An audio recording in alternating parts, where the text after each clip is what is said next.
Welcome friends. In this video tutorial, we will study one more example from Book of ANSI C by E. Balagurusamy.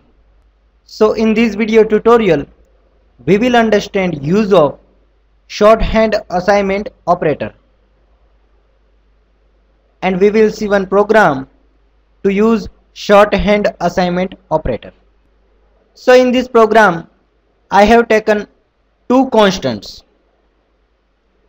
and I have defined this constant using preprocessor directories.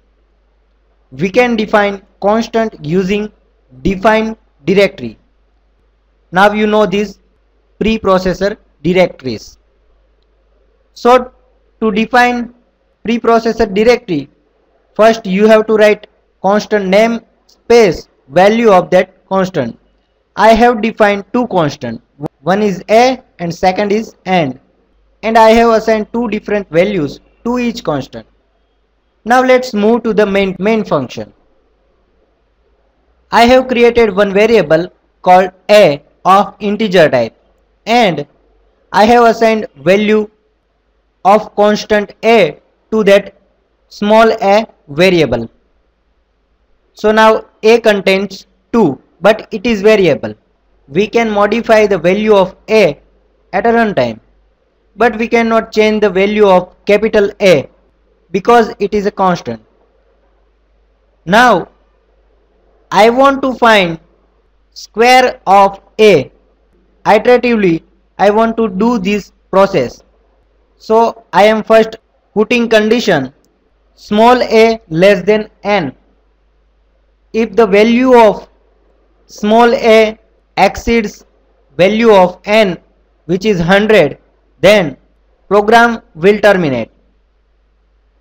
If this condition becomes true, then I want to print the value of a. After printing value of a, I want to multiply a into a and storing it into variable a. Means currently value of a is 2, then I want to do a into a means 2 into 2, 4, and assigning that value again to variable small a. Now small a contains value of 4.